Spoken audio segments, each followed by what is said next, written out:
হাবিব রাহমাতুল লিল আলামিন বয়ান করতেছেন। বাবারা কবির মনোযোগ। আল্লাহর হাবিব বলেন, ওয়া আন আয়েশা রাদিয়াল্লাহু তাআলা আনহা আন্না রাসূলুল্লাহ সাল্লাল্লাহু আলাইহি ওয়াসাল্লাম ক্বালা কাসরু আযমিল মাইত কা কাসরিল হাইয়া। আল্লাহর হাবিব বলেন, মৃত ব্যক্তির হাড় ভাঙা জীবিত অবস্থায় হাড় ভাঙানো অপরাধ। আল্লাহর হাবিব বলেন, মৃত ব্যক্তিদেরকে যখন কবরস্থ করে রাখা হয়, কবরস্থ করে রাখা হয়, আইনে জাহিলিয়া যুগের মধ্যে তৎকালীন সময়ের মধ্যে ছিল, আপনার মৃত ব্যক্তিকে কবরস্থ করে রেখে চলে আসলে কিছু নাফরমানেরা ওই মৃত ব্যক্তির লাশকে তুলে বিভিন্ন জিনিসের অঙ্গ প্রত্যঙ্গ নিয়ে যাইতো। বলেন না নাউজুবিল্লাহ। আল্লাহর হাবিব বলি, ওই মৃত ব্যক্তির সাথে কোনো ধরনের শরীয়ত পরিপন্থী কোনো কাজ করা যাবে না।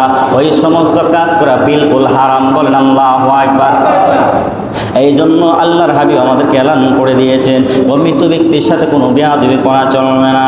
আল্লাহর হাবিব বলেন, আন আবি হুরায়রা রাদিয়াল্লাহু তাআলা ক্বাল ক্বালা রাসূলুল্লাহ সাল্লাল্লাহু আলাইহি ওয়াসাল্লাম লা আয়াজলিসা আহাদুকুম আলা জামরাতিন ফাতুখরিকা আসিয়াবা ওয়া ফাতুখলাসা। আল্লাহর হাবিব বলেন, তোমাদের কেহ তার কাফর জ্বালিয়ে চামড়া জ্বালিয়ে দেওয়া দিবে। আল্লাহর হাবিব বলেন, তোমাদের গায়ের মধ্যে তো কাফর থাকে, ওই কাফরের মধ্যে আগুন জ্বালায় দিলে তোমাদের যেমনিভাবে কষ্ট হবে, তেমনি করে কবরবাসীদের কবরের মধ্যে তোমরা যদি শরীয়ত পরিপন্থী কাজ করো, তার চাইতে বেশি আপনার মৃত ব্যক্তিরা কষ্ট পাবে। আওয়াজ করে কি আল্লাহু আকবার বলা যায় না?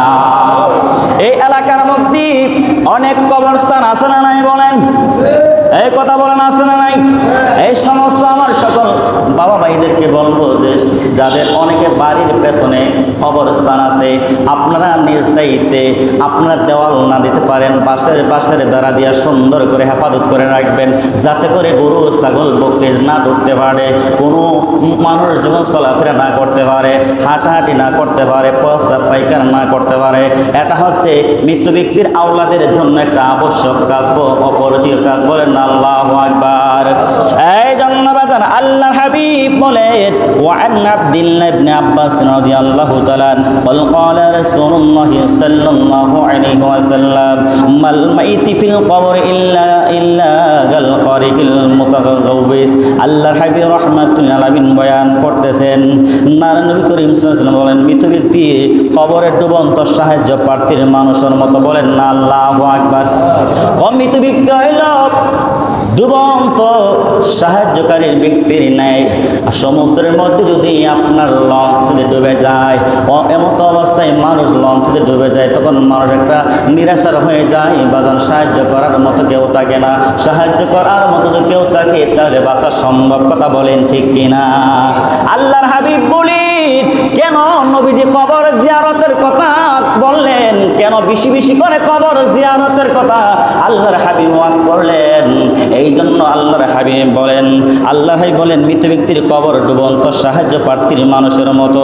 আল্লাহর হাবিব বলেন, ইয়ানতাজিরু দাওয়াতি মিন আবিন আও উম্মিন আও আখিন আও সিদিকিন ওয়া ইদা লাহাকতুহু কানাত আহাব্বা ইলাইহি মিনাদ দুনিয়া ওয়া মা ফিহা। আল্লাহর হাবিব বলেন, সে পিতা মাতা ভাই বোন বন্ধু দোয়ার অপেক্ষা থাকে। আল্লাহর হাবিব বলেন, ওই মৃত ব্যক্তিরা তার মৃত ব্যক্তির বাবানি তার জন্য দোয়া করে অপেক্ষা করে, ওই মৃত ব্যক্তির সন্তান নিয়ে দোয়া করে, ওই মৃত ব্যক্তি কবর থেকে অপেক্ষা করতে থাকে, ওই মৃত ব্যক্তির বাহিনী তার জন্য দোয়া করে, তার জন্য অপেক্ষা থাকে। বলেন না সুবহানাল্লাহ। এতে বোঝা গেল কি, মৃত ব্যক্তির জন্য অবশ্যই দোয়া করা লাগবে কবর জিয়ারতের মাধ্যমে। কথা বলেন ঠিক কিনা? এই জন্য আল্লাহর নবী রাহমাতুল লিল আলামিন বলেন, ফাইদা লাহাকতুহু কানাত আহাব্বা ইলাইহি ওয়া মিনাদ দুনিয়া মা ফিহা। যখন তার নিকট দোয়া পৌঁছে, তার নিকট দুনিয়া তার মধ্যে রয়েছে তার অপেক্ষা অধিক প্রিয়। আল্লাহর হাবিব বলেন, যখন মৃত ব্যক্তির জন্য দোয়া করে, দুনিয়ার মধ্যে আওলাদের পক্ষ থেকে সবচাইতে বড় নিয়ামত হচ্ছে ওই আওলাদরা, জীবিত ব্যক্তিরা মৃত ব্যক্তির জন্য দোয়া করা। এটা হচ্ছে জীবিত ব্যক্তিদের পক্ষ থেকে মৃত ব্যক্তিদের জন্য সবচেয়ে বড় নিয়ামত। কবর জিয়ারতের কথা বললে অনেক শিক্ষিত জ্ঞানী গুণী সমাজ ভাই বাবার আছে বলে হুজুর শুধু কবর জিয়ারতের কথা বলে। বাবা, আপনি আমি বড় হয়ে গেছি, যেই মা আপনি আমাকে 10 মাস 10 দিন গর্ভধারণ করেছেন, যে বাবা নিজে না খাইয়া নিজে না পইরা আহারে নিজের সমস্ত কিছু বিসর্জন দিয়ে সন্তানদেরকে মানুষের মতো মানুষ করেছে, ওই সন্তান যে সন্তান বলে কি বাবার কবর জিয়ারত করা দরকার কি? বলেন নাউজুবিল্লাহ। এই যে বাবারা, এই সিঙ্গারবিল কাশীনগরের জমিনে অসংখ্য গণিত ভাই বাবার আছে, বাবা সন্তানদেরকে লক্ষ লক্ষ কোটি কোটি টাকার সম্পদ দিয়ে গেছেন। কথা বলেন ঠিক কিনা? ওই লক্ষ লক্ষ কোটি কোটি টাকার সম্পত্তি কি বাবা কবর নিয়ে গেছে? কথা বলেন নিয়ে গেছে? কোনো কিছু নিয়ে যায় নাই। আল্লাহর হাবিবের এই হাদিসে মুবারাকার দ্বারা এলান হচ্ছে, আমাদেরকে সুস্পষ্ট করে দিচ্ছেন যে আওলাদের কাছ থেকে, জীবিত ব্যক্তিদের কাছ থেকে মৃত ব্যক্তিরা একটাই চায়, একটা জিনিসে চায়, তাদের রুহের মাগফিরাতের জন্য দোয়া করা। বলি আল্লাহু আকবার। এই জন্য বাবা, যারা নামাজ পড়েন, যারা নামাজ পড়েন না, নামাজ পড়ার চেষ্টা করবেন। যাদের মা নাই বাবা নাই, অন্তত জুমার দিন হলেও আব্বা আম্মার কবরের পাশে দাঁড়ায় জিয়ারত করা দরকার আছে না নাই? কথা বলেন আছে না নাই?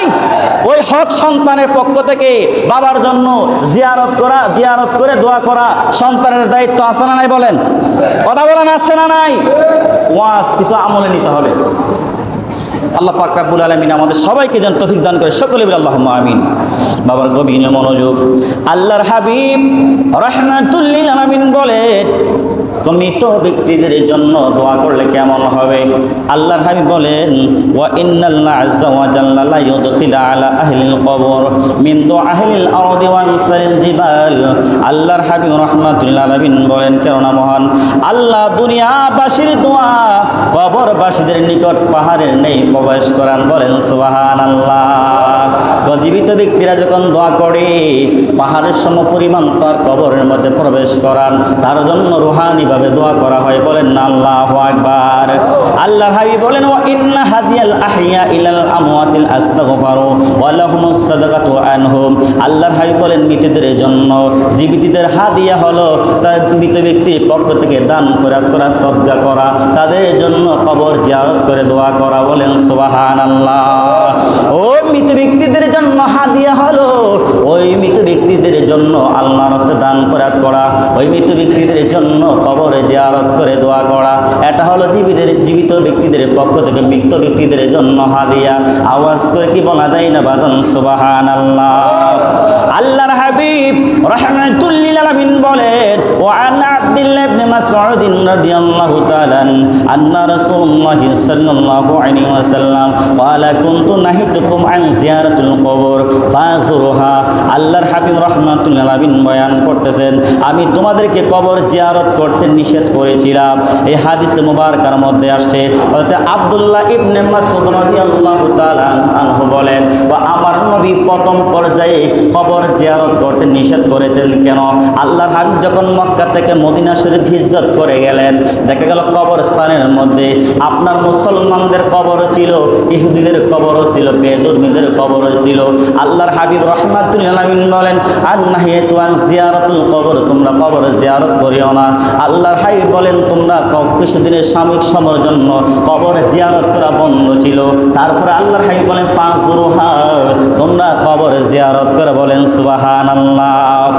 কবর জিয়ারত করলে কেমন ধরনের ফায়দা হবে? আল্লাহর হাবিব বলেন, ফা ইন্নাহা তুজাহিদু ফিদ দুনিয়া ওয়া তুযাক্কিরুল আখিরাহ। আল্লাহর হাবিব বলেন, তোমরা কবর জিয়ারত করো। কবর জিয়ারত করলে আল্লাহর ভয় অন্তরে পয়দা হয়। ওয়া তুযাক্কিরুল আখিরাহ, কবর জিয়ারত করলে আপনার মরণের কথা স্মরণ হয়। বলেন সুবহানাল্লাহ। কবর জিয়ারত করলে ওয়া তুযাক্কিরুল আখিরাহ, পরকালের কথা মনে হয়, জাহান্নামের কথা মনে হয়, জাহান্নামের আযাবের কথা মনে হয়, পরকালের কথা মনে হয়। এই জন্য আল্লাহর হাবিব বলেন, ফাযুরুহা, তোমরা বেশি বেশি করে তোমরা কবর জিয়ারত করো। আওয়াজ করে কি বলা যায় না বাজান? আল্লাহু আকবার।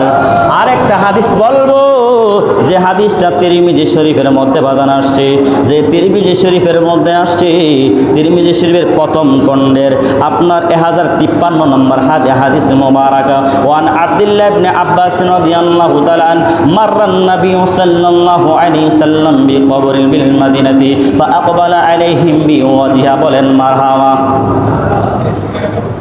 আওয়াজ করে কি বলেন না আল্লাহু আকবার? কবর জিয়ারত করতে গেলে অনেকে বলে হুজুর পশ্চিম দিকে মুখ করে কবর জিয়ারত করেন, বলে কিনা বলেন? আজকে দলিলটা নিয়ে যান, দলিলটা দিয়ে আপনাদেরকে বলতেছি, মনোযোগ সহকারে শুনবেন।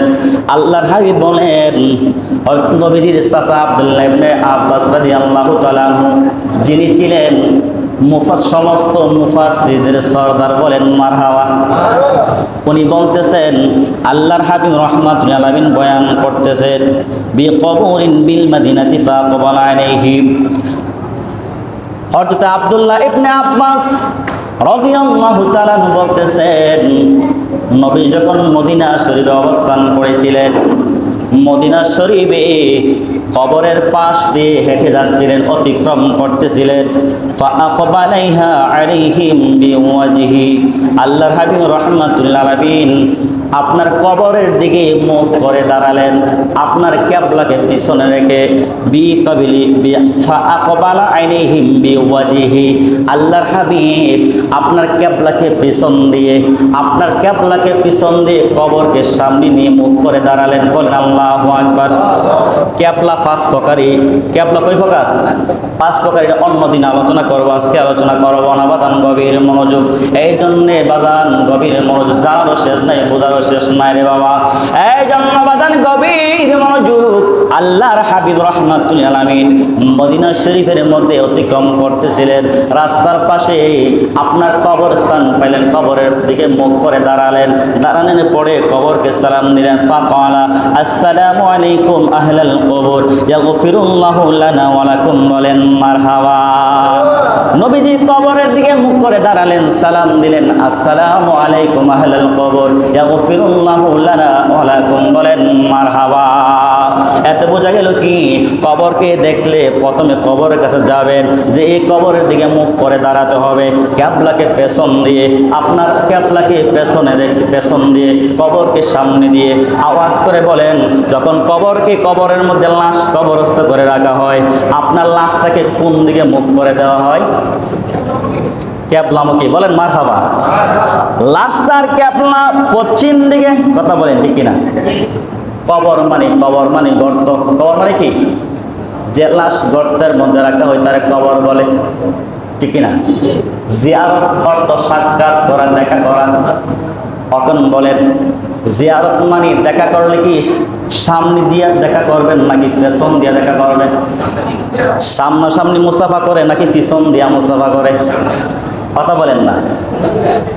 ওই হাদিসে মুবারাকার মধ্যে আসছে, সুন্নত নিয়ম হলো কবরকে পিছন দিয়ে, কবরকে সামনে রেখে। কেননা কবর মাইতকে যখন কবরস্থ করা হয়, ওই মৃত ব্যক্তিকে কিবলামুখী করে দেওয়া হয়। কথা বলেন ঠিক কিনা?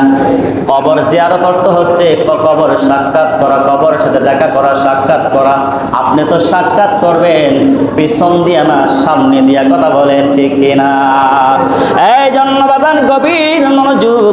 আল্লাহর হাবিব রাহমাতুল আলামিন বয়ান করতেছেন, ওয়া আনতুম সালাফুনা ওয়া নাহনু বিল আসাইর। আল্লাহর হাবিব রাহমাতুল আলামিন বয়ান করলেন, আপনারা আমাদের পূর্বের কবরে গমনকারী এবং আমরা পরে আপনাদের সাথে মিলন হব। আল্লাহর হাবিব বলেন, এই সালামের অর্থ হলো আপনারা চলে গেছেন, আপনাদের পূর্ববর্তী যারা চলে গেছে তাদের সাথে দেখা হবে। আমরা পরবর্তীতে যারা আসবো এই দুনিয়া থেকে, আমরাও আপনাদের সাথে কবরে দেখা হবে। বলেন আল্লাহু আকবার। তাহলে কবর জিয়ারত করা দরকার আছে না নাই? কথা বলেন না, আছে না নাই? আল্লাহর হাবিব বলেন, ওয়া আন আবি হুরায়রা রাদিয়াল্লাহু তাআলা, আল্লাহর হাবিব বলতেছেন, ওয়া ইযা মাররা রাজুলু বিকবরিন। আল্লাহর হাবিব বলেন, কোন ব্যক্তি যদি কবর জিয়ারত করে, ইয়ারিফুহু ফাসাল্লামা আলাইহি ওয়া রাদ্দা আলাইহিস সালাম। আল্লাহর হাবিব বলেন, কোন পরিচিত ব্যক্তি যদি পরিচিত ব্যক্তির কবরকে জিয়ারত করে এবং সালাম দেয়, আসসালামু আলাইকুম আহলাল কবর, ওই মৃত ব্যক্তির কবর থেকে ওই জীবিত ব্যক্তির সালামের জবাব দেয়। আর আস্তে কোন সুবহানাল্লাহ। আমি বানিয়ে বলছি না, হাদিস শরীফ রাহুল বাইহাকি শুআবুল ঈমানের মধ্যে হাদিস কেন আসছে।